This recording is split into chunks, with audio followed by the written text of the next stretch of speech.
Hello and welcome everybody to 1959.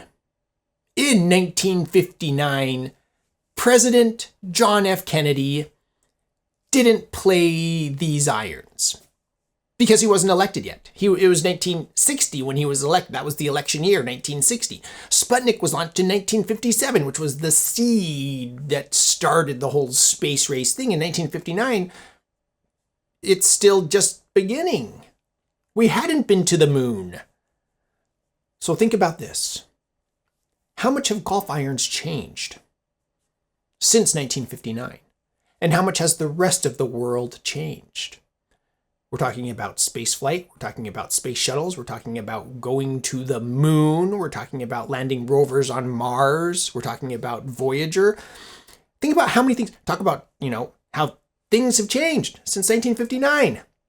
And yet, irons, golf implements, have they really changed at all?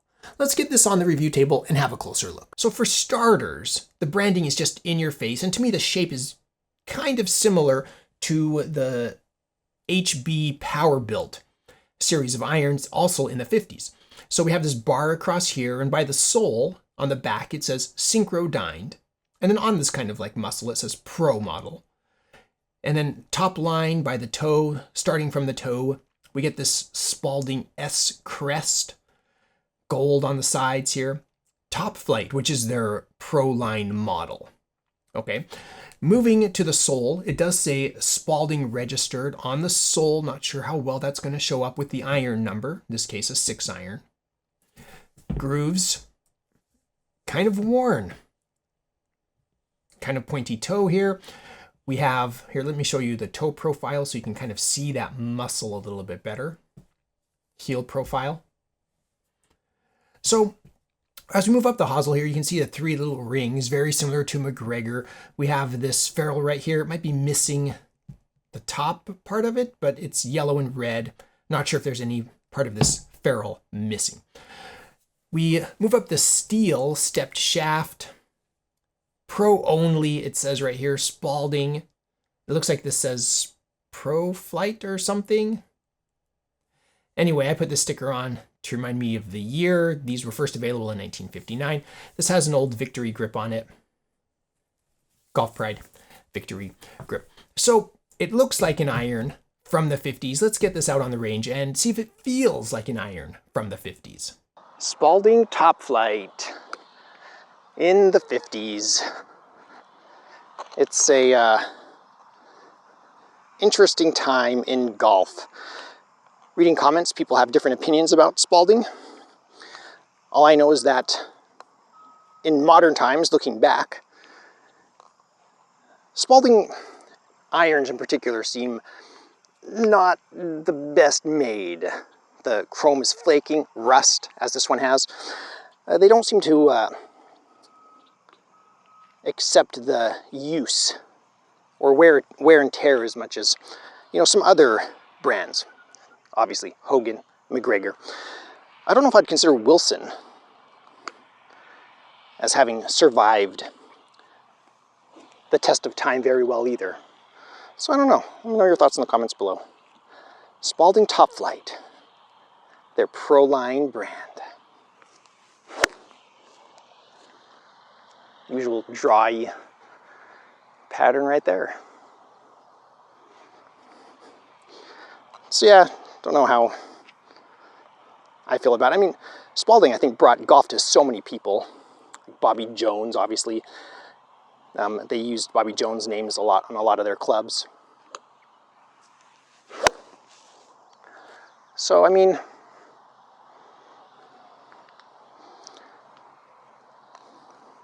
verdict's out. I want to try to fade one a little bit. It's a blade, right? How hard could it be? This is where the fireworks begin, everybody. Well, I lost my draw. It's hard to calculate distance looking all the way across. Maybe 150-ish? I have no idea. Stay tuned for the end, where I will capture some data on the simulator. So, Spalding forged blades. I mean, they're golf implements. They do the trick. Forged. Pro model. Synchrodyne Top Flite. Excited to read your comments, thoughts, memories, jokes in the comments below. What do you think of when you think of Spalding? When I think of Spalding golf, I think of Bobby Jones. Robert Tyre Jones Jr. Did I get there? Is he a junior or was he? Whatever. Bobby Jones, the famous golfer. I think of Greg Norman. Famous 80s. Was it in the 90s? He was still playing Spalding. Amazing career. Nobody's going to argue about that. The next thing I think of is rust. When I've seen vintage clubs that are just peeling chrome, it's often a Spalding or a Wilson. Woof. Buzz your girlfriend. Woof. So, annoyingly, when you're talking about 50s clubs, the McGregor's center of gravity is kind of wonky. Not a huge fan of some of the McGregors from the 50s. Ben Hogan was just barely kicking off and it wasn't quite like readily available. If I had to choose iron sets from the 50s, I'm looking at genuinely Wilson and Spalding. This Spalding. Those are my top 2 picks at this moment, subject to change. It'd be this. I do have a slight mishit. Go watch the simulator footage at the end. But I mean, this is a wonderful club. It gives you feedback. It goes the distance I want it to. It just feels solid. However, that rust issue, is it a premium brand? I don't know, but it feels good. It's a pro line brand. I would have no problem playing this. Now, going back to the question, have golf clubs changed very much? You know, yeah, now they have hollow-bodied ones and people, you know, the technology has changed this and that. But when it comes to hitting a golf ball with the right amount of spin, a certain distance, you need to be consistent. This does that job as well as any of our new fangled, hollow-bodied, speed foam injected irons. And those are longer than these are anyway. If you put an extension on this, you could hit this as far as you can hit some of those. So it's hard for me to not say this is great. Not just good or okay, but great. In the 50s, Spalding really produced a gem here.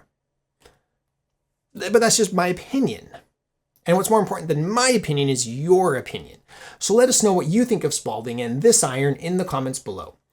As usual, huge shout out to my patrons. Thank you so much for your support. I really appreciate it. Another way you can support this channel is by visiting my Amazon shop. I'll put a link in the description below. I am an Amazon associate. I make proceeds from qualifying purchases. If you enjoy this content, please subscribe. I will have a little bit of data collection at the end. Thank you for watching. I am the Vintage Golfer.